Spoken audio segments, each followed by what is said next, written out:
So even during the bear, there might be like an overall bear, but there's bull cases and there's like bull things to be happy about within the particular community. And for me, I've seen the same community contributors around all the time, and sometimes if I don't see someone, I'll just reach right out. I'll just DM and say, hey, how you doing? Like, how are things? And it's just something that you have to like semi keep on top of and create a culture where people will just still keep on top of their friends within the Synthetix community, even if you haven't seen them on the Discord in a while. Hey, welcome back to Ownership, where we explore the wide world of Web3, where individuals truly own their identities and assets and continue to ship ideas, products, and applications in a decentralized manner.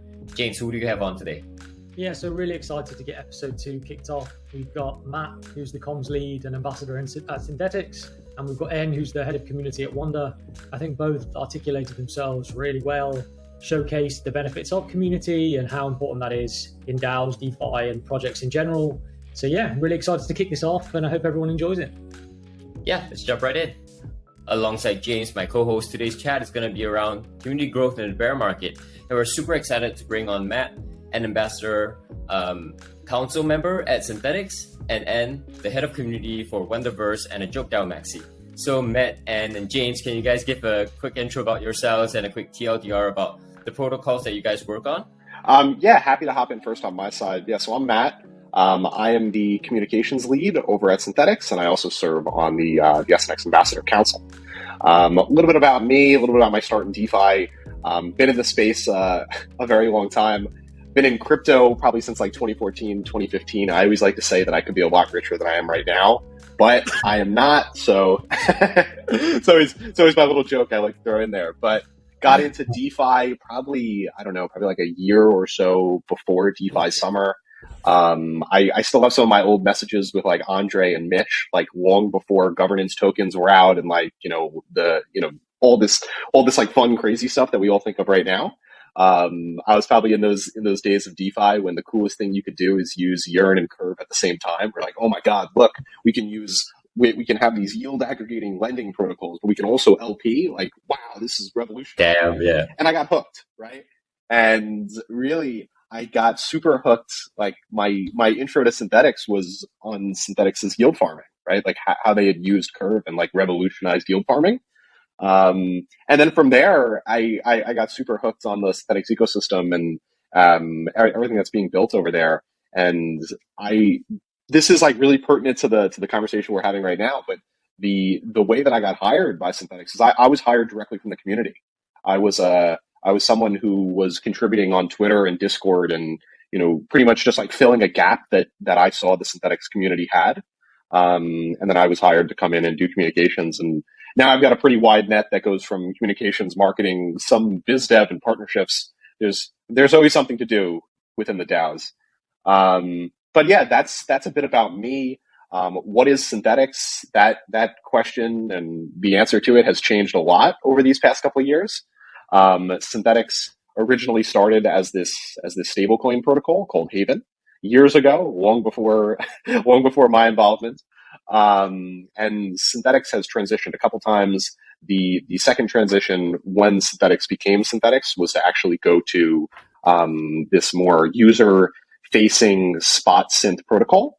And then from there, it has transitioned once again. And now what I like to call Synthetix is a back-end liquidity provisioning protocol.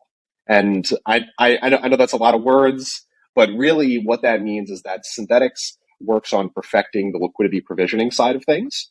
And what happens after that is that front-end integrators will tie into Synthetix liquidity. And then from there, build financial products on top of Synthetix.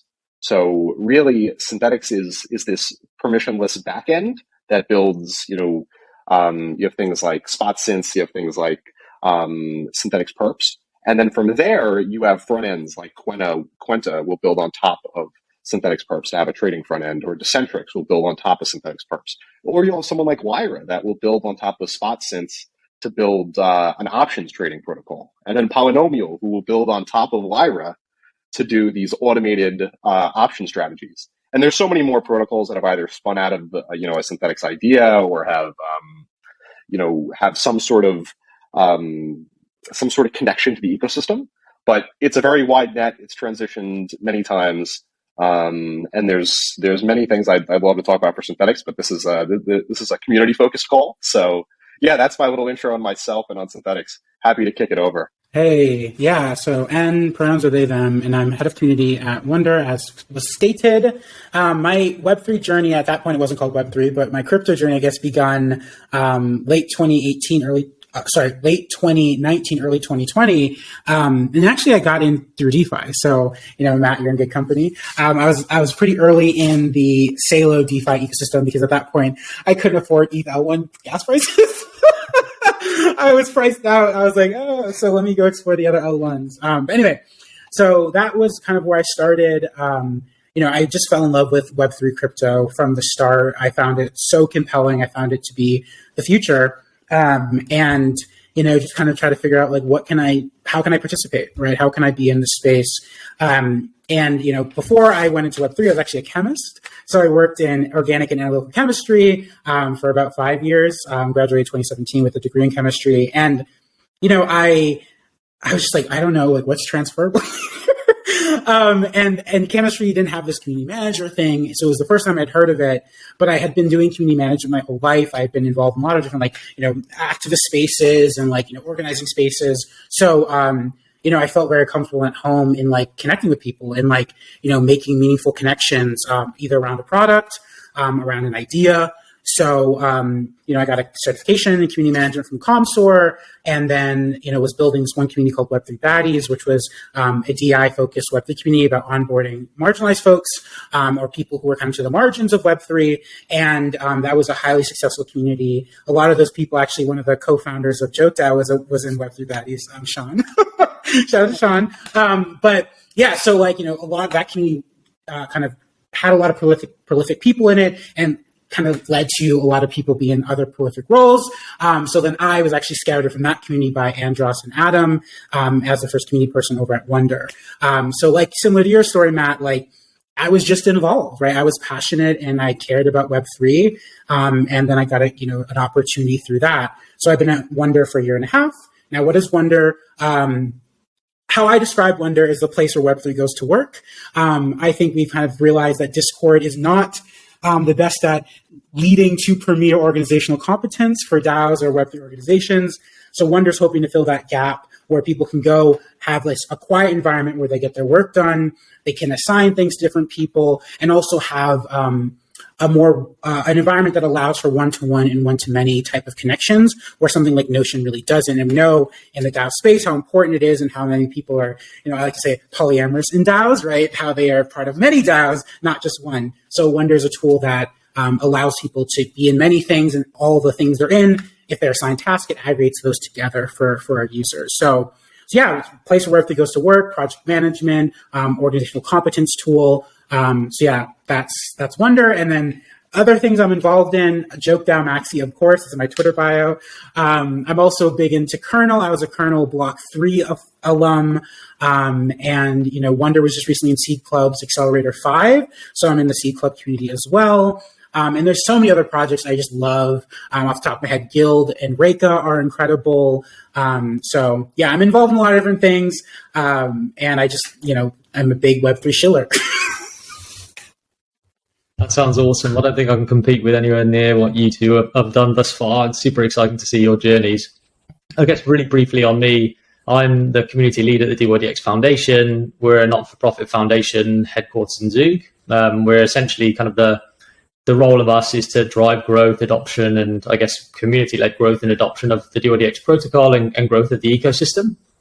For my background specifically, I was in health tech as well, really full-time for about 8 years. Come from the UK, but currently in Australia right now. And yeah, came across community and DYDX more specifically whilst being a community member in the forums, using the product, and just being really excited to get involved within that ecosystem. And similarly, just enjoy contributing to a number of other DAOs. There's one recently I've joined, which I'm sure we'll kind of talk into the smaller community shortly, but Nas DAO, which is super interesting, and just love the smaller community aspect of things, of trying to provide value and seeing that grow from birth and then sort of turning into some fully functioning DAO community is just super interesting from my end. Cliff, anything from you?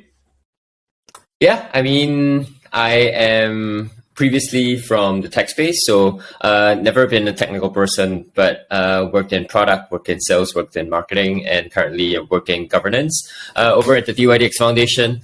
So honestly, don't exactly know what skills are transferable, but things like project management, things like communication with different stakeholders, I can imagine, are cool things that are helpful in governance and community now. And I guess a lot of alpha dropped by you guys already, right? Like just being participative in communities, just being active on Discord is how you might get a job in Web3. Just because Web3 hires people in many different ways, and it's not just like sending in a resume, buffing up your LinkedIn profile. No one looks at LinkedIn in Web3, so yeah, get out there, get on Discord, get in different communities, get on Twitter, and you might get a job one day in crypto. But yeah, today's chat is going to be more about like community, right? Like obviously we're all in the bear market, but at the same time, like I think Web3 has been building on. So it's really interesting to really find out more about specific strategies that you guys use, how you guys actually think the community has kind of changed from bull to bear and progressively back to the bull. So I guess like the first question wanna flash to the table is that many protocols and DAOs kind of project themselves as being community driven and they prioritize the community, right? So I have like the quotations there. So what does that actually mean to you, and do you buy into that mantra, and what does community actually mean to you guys exactly? And can I go to you first on this? Sure, I already have hot takes. I'm too spicy. No, but Go for it. I think that for me, it really depends on the protocol, the project, the organization, right? It's like, generally there's three kind of camps of community. There's community of interest, a community of product, and a community of practice. So for me, I think that a lot of Web3 communities, they don't have a kind of a specificity.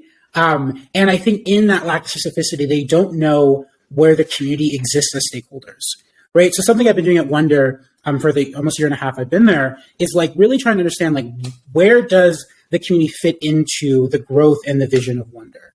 And, initially I was like, okay, well, we're onboarding contributors, we're onboarding operators who are, managing DAOs. Okay, it's going to be community of interest or community of practice. And then I recognized quite quickly that that was not where the community was kind of being born from. We have an amazing partnerships team led by Ed, and I realized that partnerships was actually building really meaningful community, but they didn't have the bandwidth to follow up with those folks and really solidify that community.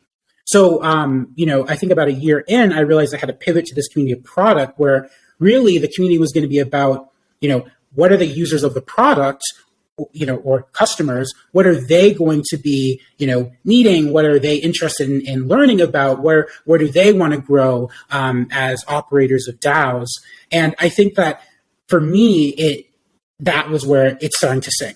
And I think that is a thing Web3 struggles with generally, where it's like, okay, why is this community here? You don't need a community, right? There's this idea that every DAO has to have a community because it's like decentralized, autonomous, or whatever. But my perspective is that sometimes not having a community can actually be healthy for a project, especially in its infancy, because it allows for a little bit more clarity and purpose. And then as people get interested, then it can start to grow and saying, okay, well, people are interested. How do we want their energy in our space, right? And then that is the important question when starting to really build a community. So what often happens is people start with a general vague community, grow a lot, and the community feels like they have stake, which they do, and then the visions kind of split and you have more tension there. So I think with DeFi though, it can be simpler because it's about decentralized finance, right? There's a more unifying banner, but when you start kind of exploring Web3 in other ways, it can be less clear as time goes on. But I'm curious what Matt has to say about that. Yeah. You make a really great point in terms of how DeFi looks at community compared to how the rest of Web3 does, because DeFi has this really easy banner to look towards, this decentralization, this removing middlemen and so on, right? That's a much easier banner to rally around compared to everything else. But when it comes to how I look at community and even that statement of a lot of projects saying that they value their community's input, kind of hot take, it's probably BS for like a large degree of projects. And I don't even mean it in a rude way. Like for community to matter, in my opinion, and the way that I guess that I've went through how Synthetix values community, it's having, to me, it means having an empowered governance. And that means empowering your governance to the ability to where they are pushing the protocol forward in some sort of way. Now, just a quick little explainer on Synthetix governance. Synthetix governance follows this representational model. So every staker is able to elect people to different councils, and the councils serve different purposes. The Spartan Council being what you could think of as like the most important one, as they determine like protocol decisions and protocol upgrades and parameter changes. Now, to run for this council, you don't need to have a certain amount of staked SNX. You don't need to be like picked by Kane. You don't need to have like any weird qualification, right? Like it doesn't have to be this person that has any particular qualities, right? Like if you want to run for the Spartan Council and you submit on the Synthetix governance module and put your address in, and then you get the votes, that's it. And then with the Synthetix governance side of things, if you want to submit a governance proposal, you don't need to hold a certain amount of staked SNX, nothing. It's just write a proposal, go to the community, present it on Discord, and if you get your majority on the council, your proposal is passed. Now, to me, that is empowered governance. And with that, you're able to build a community around that to where people actually feel like their voice matters. And that's been so important for Synthetix and its ecosystem, because the ecosystem and all the projects that have spun out build on top of that same idea, where we don't just have councils to have councils. We have councils to make decisions. And these councils are super important. Like there are some times where people will say to me like, "Oh, why haven't you tweeted on X topic yet? You know, like this is an update that should be coming soon." And I'll say, hey, it hasn't passed Spartan Council vote. I can't say anything on it yet. I wouldn't want to influence what the community feels on it. And that's important. So, and then I guess a step further outside of this like governance side of things, community is even more near and dear to me, because I volunteered to this Synthetix marketing. It's like the Synthetix volunteer marketing community called 300, because Synthetix relies heavily on this like Spartan style, like birth, I guess you could call it. And this 300 group really just intended to fill the gap for Synthetix marketing in any sort of way. And there are some great contributors there that I'd worked with that pretty much had found their own niche. For me, it was like this, like pretty much just like developing content to explain how like complex mechanisms behind Synthetix works and getting that out to people. And then being there on Discord, answering questions, writing up these explainers, going on calls and so on. Like that was my niche. Other people's were graphics, other people's were organizational and so on. And a lot of those people out of the Synthetix 300, this small community that was just developed for people, like-minded people to go in and talk about Synthetix, I would say out of that like initial batch of people that started within the 300, a lot of them work within the Synthetix ecosystem in some way. And yet again, that's another part of an empowered community. One side is governance. The other side is like a path to working in the space in some degree. So yeah, that community is near and dear to me. I am, I guess you could say like the heartbeat on the Synthetix community, because I'm around it so often. I'm deep into the meme game. I'm deep into everything that's going on. And yeah, it means the world, and it directly decides the direction of where Synthetix will go next.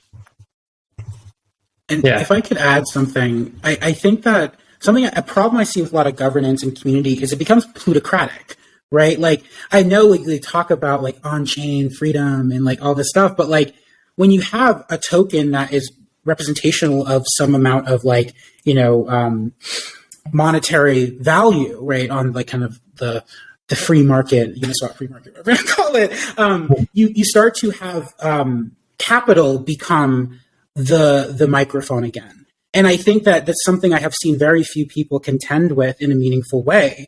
When we have all this on-chain data, and we can do very interesting governance systems, which I love Synthetix version, that will actually have a prioritization of the community. The community is not just the person who has the most capital, right? A community is a group of people coming together. And I just see too many communities become plutocracies, right? Just on-chain plutocracies. And I find that not, I mean, if that's what people want to do, that's what they want to do. But I don't see that as a really interesting movement with Web3 technology. We have all this on-chain data of like everyone's address, everyone's, what tokens are in their wallets, like how they're voting. And we haven't done any more interesting data analytics parsing on the governance side. But I think like Synthetix has been kind of at the forefront of imagining a more really community-driven environment that is prioritizing the community of Synthetix. Yeah, just you, to jump in you there, make a ton of great points. Oh, I was just going to say one quick thing with Synthetix voting, because you brought up a great point that I actually didn't explore. For the councils, everything is quadratically weighted, so it's based on how much a staker has staked, and then from there you have a quadratic weighting to vote for the council members. And when someone votes, if you're a staker, you can only vote for one council member, which pretty much eliminates the problem of, let's just say you're one person who owns a large amount of tokens, and you could just pick, okay, yeah, I want these 8 people on the council. That's an issue, right? So obviously there's ways to work around it, and like there are people that, yes, they can, in theory, split up their wallets into a million different things, but this initial idea is quadratically weighting to make sure that it doesn't just turn into a plutocracy. And then the other side of that is, okay, let's make it so you have to vote for one person. So if you want to try any funny business, you can, but it comes at an additional cost for you when staking and claiming and so on. So yeah, sorry, Cliff, to cut you off. I'll throw it back to you. No, all good. I think and you brought up a good point about just that one token, one vote model being plutocratic. And it's actually a topic that we explored in episode 1 of this podcast. So personal show there. We spoke with Linda Xie, who's a prominent delegate across Optimism, ENS, and a couple more DAOs, as well as Derek, who's the co-founder of Reverie. And they recently had a piece on experiments in DAO governance. So explored different DAOs and how they have deviated from the one token, one vote model.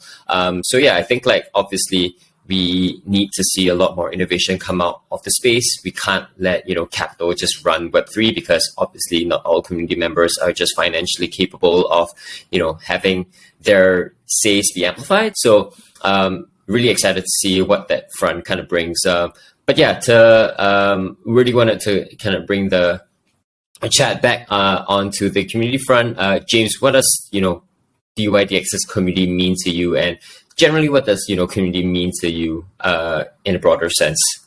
Yeah, I mean, I think broadly I agree with everything that Matt and En were just talking about. I think for us as well specifically is we have the values of, yes, we want to make it inclusive, but at the same time, we want our community members to be sort of these top tier A player builders, traders, anyone who wants to become a grantee, part of the foundation, part of the protocol team, and really, I think, trying to become the most efficient and effective functioning DAO eventually. And I think that's something that gets lost, right? Everyone in these NFT projects or other protocols, community is this kind of nascent word where people think it's very broad and fluffy, and that sort of, yes, anyone can contribute, and yes, they can deliver some value, but I think the really high-level, impactful community members are the ones who do stick around, are the builders, are the traders, are the ecosystem contributors. I guess we could kind of take that forward to talk about the actual impact of community.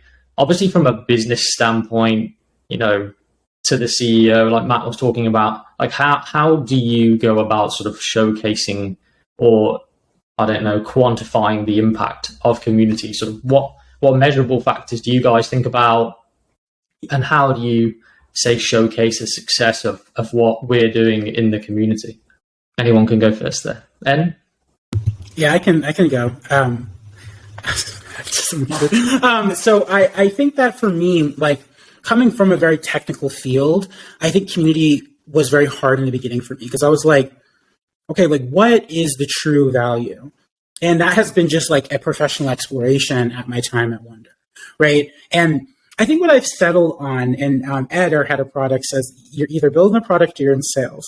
And I like that. I thought it was very cheeky. But I think there's a truth to it that I feel like building community is really that growth moment where you have meaningful word of mouth, right? At the end of the day, Chat GPT is not going to replace human connection. It just isn't, right? Having a friendly face, having an accessible team, knowing who's building. I know there's a huge anonymity piece to Web3, but really knowing people and feeling like a warmth from a project is something I think historically crypto has lacked, right? And I think that has made it feel inaccessible to many. And I think communities who engage in that warmth succeed over those who don't, because then you have people who care. Like, they really give, I don't know if it's right, but give a crap about, what they're doing. And kind of for Wonder, since, it's a startup, it's a newer company, I think I really have been focusing now on just like getting on as many calls as I can with people, and also just being active in the space as like a representative of Wonder. You don't know how many people connect with our partnerships team and say, oh yeah, like I heard N talk about this, and like, I checked it out and it's amazing and I want to follow up. Of course, you have to have a good product to follow up, a good personality. But I think for me, especially at an early stage, community is really about having people have a warmth to your product or warmth to your platform or warmth to your DeFi project. And then also feeling like there is a character, right? Because there's a ton of different, DAO tooling platforms. What makes Wonder special? It's a brand, right? It's knowing that if you jump into our Discord, you're going to see a friendly face and, someone's going to respond to you. It's a feeling of like being held. And I think my thesis is that projects that really invest in community will be the ones in the next bull market that are successful. Because then once things start taking off again, well, who's everybody talking about? A project that had no warmth, no connectivity, no engagement, or a project that had something to say, and a project that really brought more people in and engaged people in something in a way that they remember. So that's my take. Yeah, I would totally agree with a lot of that. I mean, if you develop great tech for a product and have no one to talk about it with, or no one using it, or whatever, it's like pretty much like you did nothing, in a way. I think a lot of developers may look at me a little sideways for saying that, but anyway, yeah, I guess when it comes to like showing someone or like highlighting what the community has done, I mean, there's like those basic things. I mean, you can always look at the engagement numbers and views and likes and and people that are coming to calls and so on, and those are great. But I think the biggest thing that I like to look at, and it's not as easy to look at, is it's like community-led contributions. And from that, it's pretty much just trying to monitor the Discord as much as possible in places where people have these like really high-level discussions about topics, and seeing like what that's looking like at the moment and like how much of that you're seeing. Because for a topic like even like a topic like Synthetix v3 that's like still in this area of like being shaped and so on by the community, watching exactly how much community input is coming in shows how good of a job that everyone's doing.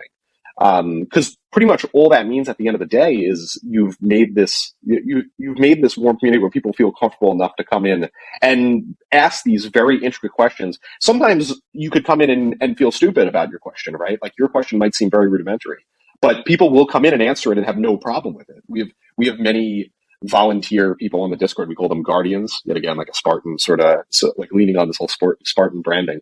But these guardians will just go around and answer questions for people on the Discord all the time. And there are tons and tons of people asking questions related to Synthetix all the time. And then a step further on it is this engagement also is tied to the people that are building on Synthetix. Because as Synthetix is this back-end liquidity provisioning tool, for like the community is so important because they spread the word about the benefits of Synthetix.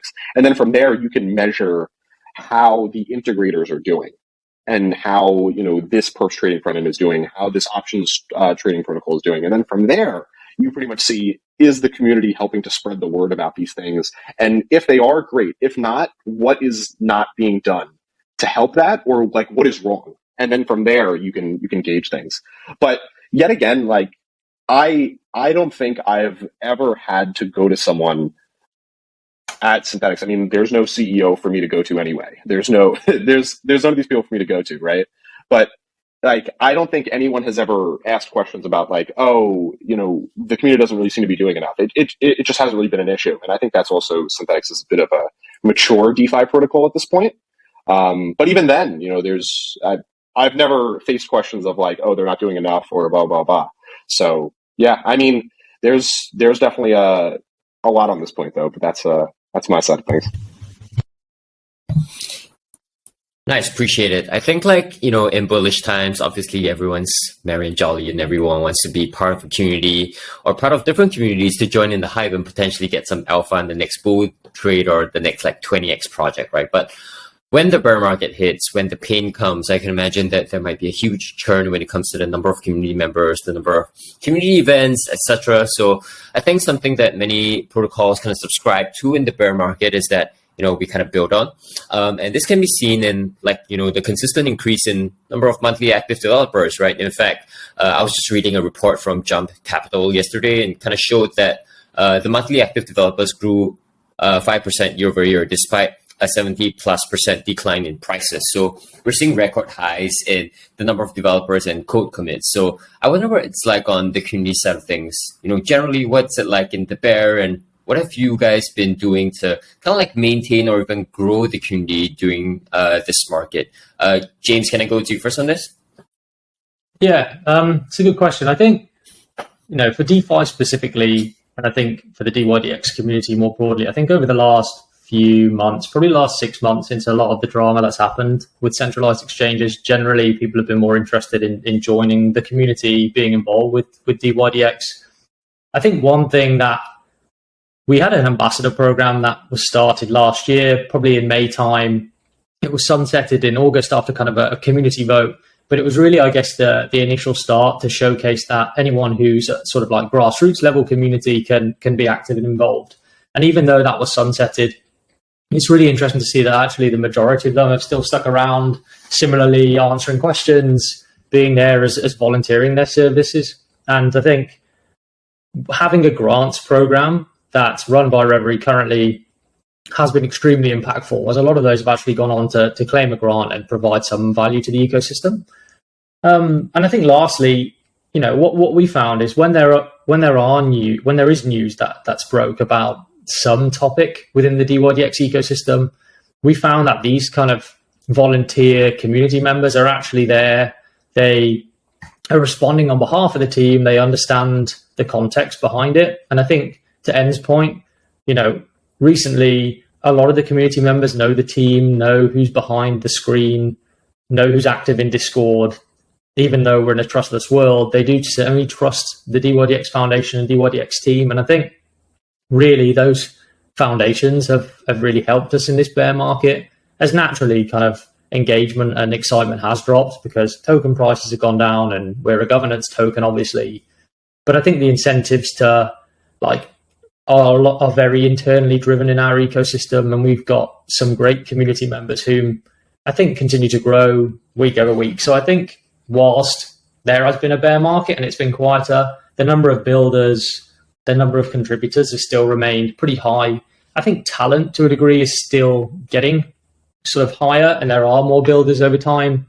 And definitely, I think to potentially find some prospective grantee over the last few months, it's been harder than what it would have been in a bull market.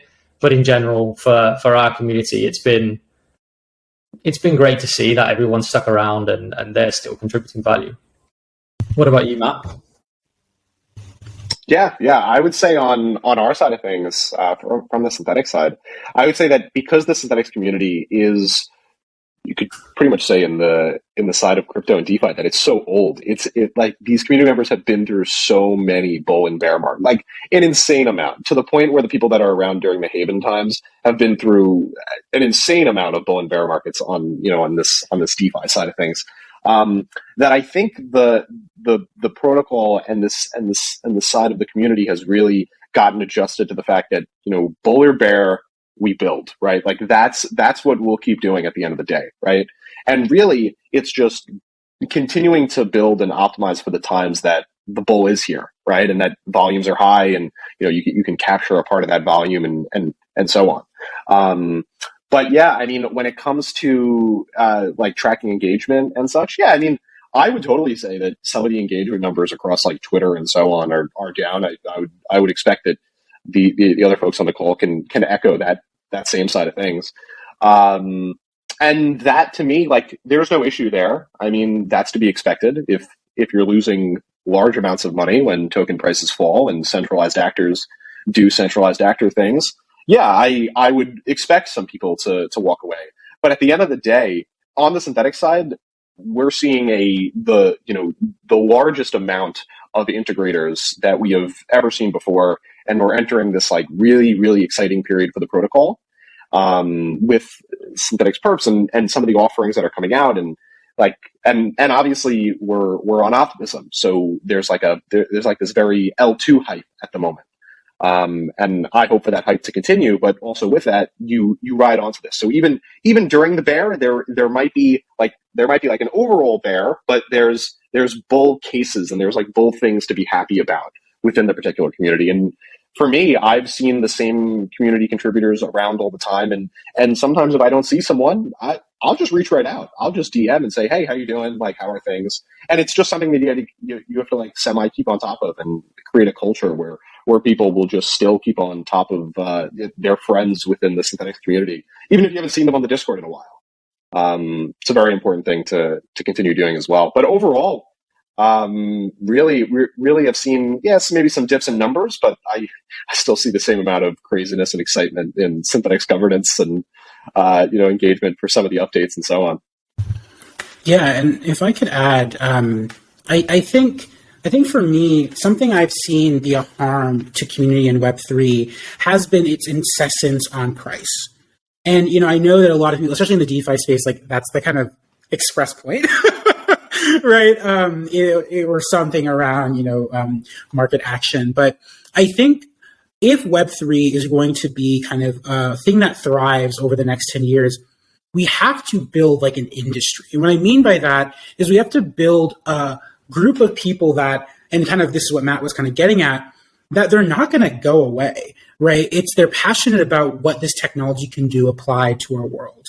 And I think that we're starting to see more of that. I mean, I've seen, like, I think I'm a great example. Like, I've been in Web3 for 3 years, rode the high interest cycle, got my, coins and, enjoyed that. But when things crashed, I wasn't scared, right? I was excited for the silence of people who are serious. And I think if we can refocus in the community side, for like this longevity, not this kind of like boom bust cycle, that we've seen historically in crypto, but more of a persistence, right? An understanding that prices will price, but the technology isn't dictated by the price, right? The chain is still chaining. The blocks are still blocking, right? Like these important technological fundamentals have not changed, right? Just because the price is down 90%.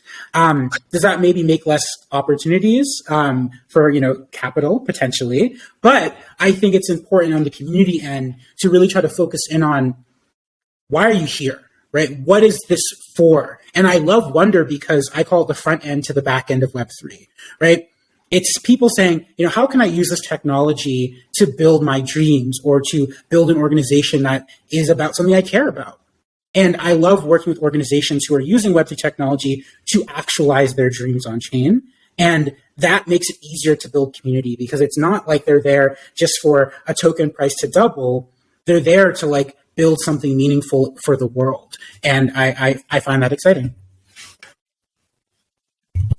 That's super interesting. Yeah, I think based on your experience and with kind of multiple communities, obviously you're part of multiple as well. I mean, what are some, in your opinion, that you idolize and you think do well in terms of like engagement, community growth, success, that type of thing? Yes. So I will have to say my tops right now are Gitcoin and JokeDAO. I'm not gonna say Wonder just because I'm at Wonder. But the reason I picked those is because I think they really exemplify Web3 as a tool, not the point, which is a quote I've been saying for a while, that like everything's a tool. I view everything as a tool, right? Web3 is also a tool, and how we apply that, it can be varied and, unique. Like you have DeSci, you have DeFi, you have, DAOs. Like it's like, there's so many ways you can think about how to use this technology.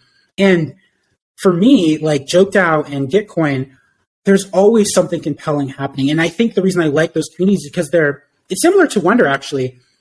They're bringing forth something new. They're generating, right? Gitcoin is generating new interesting projects, generating people to apply for grants with their new exciting ideas about, either, on chain or semi on chain or whatever whatever that's looking like, or it's just they're, a project that needs funding and is going to use crypto to get that, right? JokeDAO is another project that's generating, right? Like I joined it very, very early and it was just a weekly game, right? And it was fun, right? It was fun to like submit my joke and then vote and collude. I'm part of we call the joke cartel that tries to subvert David Phelps, one of the co-founders. We always try to make him lose. So it's just like, it was on chain, it was on Polygon, it was cheap, 1 cent per transaction. And it feels like the future. So I think for me, the most compelling communities are the ones that are doing something different. And I really, really feel like, I'll include Wonder in that, I'll include Guild in that. A lot of these projects that I think are between a year and 2 years old are doing something fresh. And the communities are fresh. People are there, again, not because they think the joke token is going to go to, $1 million, but because it's something fun, it's something engaging, and it's something that builds real community, right? We're all there because we're just like hanging out on chain and like coming up with random jokes together, right? Which is so simple, but having that on chain and voting on that on chain, it just is such a contemporary experience in the space. Nice. Yeah, agreed. Matt, what about you? Yeah, I would say one of the communities that I really idolize is actually Thales protocol. It spun out of Synthetix. And when I say spun out, Synthetix had this idea of like binary options, right? And what Thales had done was they took binary options because Synthetix did not have the resources to properly like develop this idea. And what happened was a couple community members who were heavily involved in Synthetix took that idea and founded their own protocol with it. And really, many Synthetix community members are also part of the Thales community because you took a certain amount of tokens and you airdrop them to Synthetix stakers, and they also do like gamified staking where if you stake SNX, you get a reward with your Thales staking as well, which is like really interesting financial ways of keeping people interested. But that's not even really what I find most exciting. What I really find most exciting is how they were able to take this dead idea from Synthetix that wasn't being ideated on any further and build this entire community on it that has expanded into a wide array of these like parimutuel markets and build this community around it that loves it. Like these guys have calls every Friday and you'll have like 30, 40 people come to the call and just chat about like, yeah, they'll do some protocol stuff. They'll invite some guests and so on. But really, it's just like a chance to chat with some of the core contributors and to feel that like that warmth that you're actually here with someone, that you could think of it as like an office hours. And I really like the way that they do it. And they've done a fantastic job on all fronts. Even sometimes when I hop into the Thales Discord and just start chatting with people, there'll just be like 10 like Matt stickers in a row of my face. And I'm like, guys, how are you like, there is so much love going on here. Like I feel like I'm being held right now. Yet again, that was a great way of explaining it before. And I really just love the way that they're handling things. To another community, yet again, it's going to seem like a cop out, but it's optimism. I love the ethos of optimism and this like what they're really trying to build towards and how much the community believes in that. And then alongside it, their ability to shift the way they handle governance to make sure the community feels heard. They've done a couple trials in how they're handling distributions and voting and so on for different like very important topics. You're talking about distributions of millions of dollars in optimism tokens and trialing different methods of making sure the community feels like they're a part of the process and that they are a part of the process is something that optimism has done well. They've went from they went from like direct voting, they went from committee processes. Now we're on a grants council. I'm expecting them to try a couple more. And with these trials, you've seen the community react in different ways and be engaged in different ways. And I think that's super important. But my realm is more of like these DeFi communities that I'm still super in. So mine is always more like financial focused and so on. But yeah, I've loved what these two communities have been able to do in making their communities empowered, and then also building these like really warm spaces for people to contribute ideas in ways that actually get put to use. Because Thales took a good amount from the governance structure of Synthetix to allow anyone to submit a Thales improvement proposal. So there's a lot there. There's a lot there. But that's what I love about those two. Some great choices. Cliff, what about you? We'll get you in the convo. What about you? Yeah, I'd say like I'm more of a DeFi community person myself, to Matt's point. So really have been impressed with Optimism's community, right? Again, like, Optimism as a community spans many different areas, from DeFi to NFTs to tooling. So you get people across very diverse backgrounds, all just, engaging in a common space. So there's a ton of learning there. And that's your point, right? Like the team, the Optimism Foundation, and the Optimism Collective as a whole, they take community feedback really seriously. Take contributor feedback seriously. So if I'm not wrong, you guys have reflection seasons, and then you get people to understand exactly what went well, what went wrong for this particular season, and then you guys iterate and be better in the next season. So being that community centric is something that I think a lot of different DAOs and protocols can kind of learn from.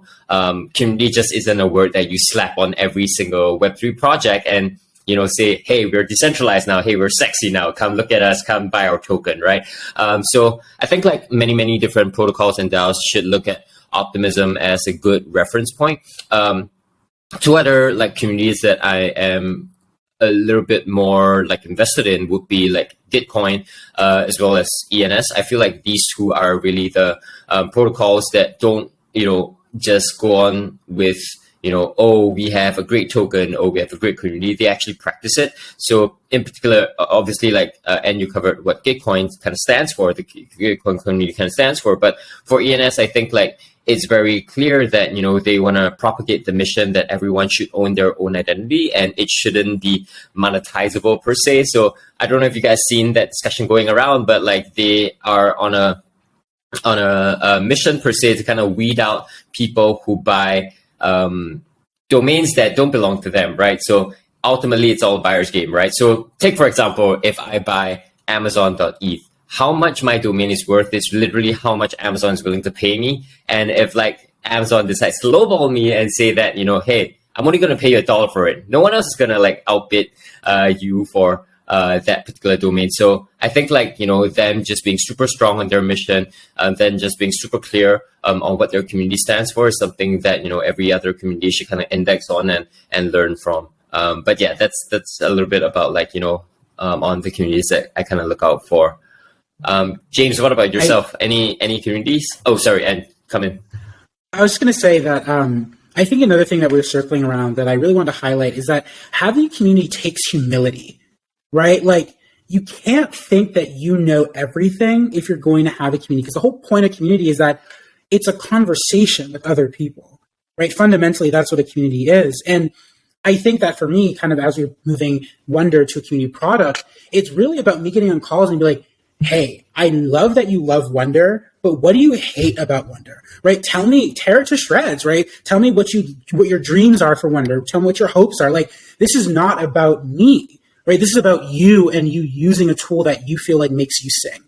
And I think that people who are not emotionally ready as founders or as a company to be torn to shreds are generally the ones who cannot make community actually meaningful. Like, as much as we like to think it's like, oh, just have a community, and like it is actually an emotional journey for those who start something. Because it's about letting go and about believing that people will hold what you kind of create. So I just wanted to kind of put that word out here, humility, right? From community leaders as well as from the company itself. Yeah, just one quick thing there, because that's a fantastic point. I would even say, like, at Synthetix, when I first started and when I first came on, sometimes when I had a question with something, it wasn't that I would go to a core contributor for it. Sometimes I would go to long-term community members who would understand the system more than I had understood it at first. And that sounds crazy. I fully understand that. But there are community members that have been around Synthetix since the Haven days. You're going back to like 2018. And like that provides like this context, this knowledge, to the point where like I can go ask you a question about something and these folks will come back with an answer immediately, better than some core contributors that have been on for a year. And that just shows how this like you eliminating the barriers to this flow of information just allows anyone to know pretty much everything about your project. But that's just it's a little bit of a small tidbit. That makes sense. I think it's similar with the YDX ecosystem as well. Is even now there are community members who know the protocol in more depth than a lot of the, I guess, the foundation team, just from a trading standpoint. You know, they're deep in the weeds daily, and they often answer questions on behalf of the team when it comes to sort of like the trading aspect of things. I think going on to kind of similarly to Cliff's point about DeFi communities, I think just in terms of like the level of depth and how far they are along, I think Maker just does a great job. It's a little bit intimidating going across their forums and seeing the level of conversation there, but I think it's awesome to see how far they are along. And then going into the point of kind of bringing fun into the picture, I think Nouns DAO do a great job there. They create this sort of like media hype storm that everyone wants to own a noun and be a part of that community. I think it just looks entertaining. It looks fun. It looks exciting. They do cool stuff. They just do things because they want to do creative shit. I think it's not too serious. And I think those types of communities are really attractive for the majority of people to come in. Cliff, should we move on to the next one? Yeah, for sure. So I think in general, what's exciting for you guys about the year of 2023 for community building? And can I go to you first? Sure. Yeah, I think what I'm excited about is, at least for Wonder, is setting up Wonder as pivotal in organizational competence within the ecosystem. I just personally, like the reason I joined Wonder over other companies was because I was just like, I just need, maybe I'm a little bit type A, but like, you know, I just like need us to be more organized. Like when someone comes in and is excited and is like, what can I do? I want us to be like, boom, right? Wonder Workspace, right? Here's what you can do. Here are the open bounties. Here are the open tasks, right? I want it to be like, oh, like it's not like I dig through Discord. It's like I can arrive and participate. I want it to feel that like exciting and that immediate. And just even in my own experience, Web3 is not there yet. I don't know if we had the tools to be there yet, but I'm hoping that Wonder can be part of the movement that really makes it seamless for people to understand how to engage. And, you know, there's other platforms too, like Layer 3 and Crew 3 and, you know, other platforms, but I want it to be not just like the top of funnel, but when someone is really interested and really engaged and they want to go to the next level, right? I want that next level to be immediately apparent, and I want teams to be transparent and accountable and say, hey, here's our workspace, right? Here's everything we're working on. Here's it all written down for you to understand. Because then people can look through that and say, oh, I see an opportunity for myself if they do want to do that exploratory, like, oh, what is the Wonder team working on? Or what is DYD working on, right? Just like understanding that. So I'm hoping that's what I'm excited for. And I'm just excited to kind of like show that energy in 2023 and really make strong partnerships, not just with individuals in the space, but with other protocols and projects in the space that are aligned with making Web3 a bit more clear. So that's my, you know, community initiative is making Web3 more clear, make it more, you know, immediately accessible, and make it more transparent. So yeah, you'll see me around everywhere talking about that. Yeah, I would say from the Synthetix side, with this focus on DeFi and especially this focus on centralized actors really taking the brunt of yet again like doing centralized actor things. With that, right, there's this massive flow of users that are coming from maybe using FTX, maybe using one of these like Celsius or BlockFi or whichever centralized party blew up, and there's many of them. All these people, I hope that they still want to use DeFi and they don't write off the technology. But if they do, we all have a very important role in onboarding them into crypto and making sure that they come into an environment that is being built around them and that is accessible for anyone and not just like, these like deep technical or, you know, people that have been around crypto for years at that point, because that's not helpful. We need to, and this is something that we try to do extensively at Synthetix. You need to make everything super accessible to end users. And that doesn't mean just people that like are new to your community, but also people that may not have even used a wallet. Like that was something that I originally noticed when I was like even writing out like docs and stuff like that for Synthetix, because these things obviously need to be updated. But when you look at it, you're like, wait, we don't even have like the connecting your wallet to this. Like we just assumed that you could do that.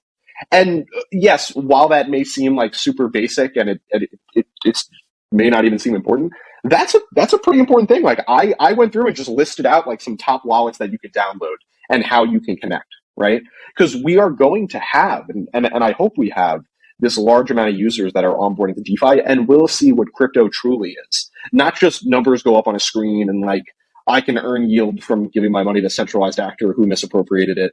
Like, I want you to see DeFi for what it is and to see like true DeFi and where true like yield may come from or things like that, like where you're the person in control at the end of the day. And that's really what I'm really most excited for, because we have this real opportunity to like change the narrative, and to continue to show that DeFi and crypto isn't this problem over here. It's this real opportunity to like change finance forever. Yeah, So well completely said. agree. Yeah, education is super important, and we really need to strip it down to the basics and cater to the layman. Explain exactly what it takes to onboard them into DeFi, crypto, and really own their assets and identity. So I guess like, you know, we're all still like, you know, working on that. We're a far ways away from mainstream adoption, but every day we progress nearer and nearer to the end goal, right? So last question from us, I guess, you know, what are some of the key takeaways and lessons that you both like to share? Matt, can I go to you first? Key lessons. Key lessons and takeaways. Wow, that's a big one to end this one on. So like, first off, I would say that like being involved in a community and like working in Web3 and working your way up from what you think of as like a community member to working in the space really is not as difficult as it may seem, right? Like I always thought, and I like to make sure the community members know this, I always thought that there wasn't like a place for me in working within crypto. Yeah, I thought it was interesting. I thought that I could use it and this was great. But I was like, yeah, I mean, there's no spot for me to work in the space. Yeah, I mean, I can explain things on Twitter, but yeah, okay. But really, the biggest thing to show users is like, wait, that is a valuable skill. And like, there's not a limited number of people that can just take developer speak in terms of whatever the hell that sometimes is and synthesizing it into information for end users and making sure to like help users on board and so on. Like that is such an important part of crypto. And this is like this more community manager and comms and marketing and so on aspect. But really, there's a niche for everyone. Like if you're a person that's really great at graphic design, if you're really great at data analysis, for DeFi, there's so much when it comes to like new financial products and things that you can try within DeFi because of this open permissionless system. There's like so much there that I want community members to be aware of. And like that is what I think they should take as a key takeaway. And when it comes to like this next side of things, I would really echo what I really just said about, you know, onboarding new users, you know, into DeFi. Yet again, I'll echo it again because it's so important. We really have such an opportunity here to onboard new users, and to shift the narrative on crypto and DeFi as a whole. DeFi isn't this scary thing. It's really not. It's a permissionless system that we're all trying to build, and we all really don't even know what it is to an extent, right? Like we're still shaping that. And there's so much that can be done there, and there's so much innovation in the space. Really, just, you know, pick a couple places that you're interested in, and just see what you can do there. And that's what I would say to people. The last one is also, as community managers, we also don't want to just be US or like English focused, right? Build out the proper international programs to support people that aren't reading English, right? Like that, like if we want to build like this proper permissionless system that is inviting to everyone across the globe, you need to support and trial programs that will build international communities as well. And it's something that we've done at Synthetix. We have a country lead program.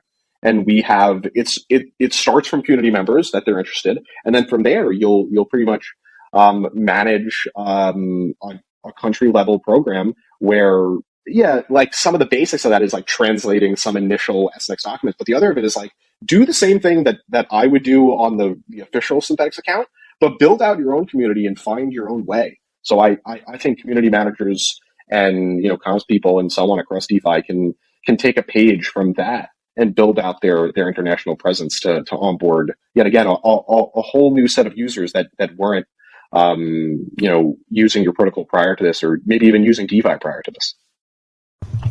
Yeah. So I think my takeaways just from my tenure in community management or leadership so far is that I didn't understand early on how much it was about building connections. Like, when I first started, I was like, oh, like, let me just manage this Discord, make events. Like, it was just very, like, in some ways superficial. But I think I started to recognize as I kind of entered the low interest cycle with the bear market, I was like, wow, this is really about me connecting with people in a meaningful way around Wonder as a product, but also largely around Web3 as a mission. Right? Saying, hey, we're all here to try to make this thing a reality, whether that be DeFi, whether that be DeSci, whether that be, whatever. We're all here because we believe in this like vision of the world that's different than the one we have now.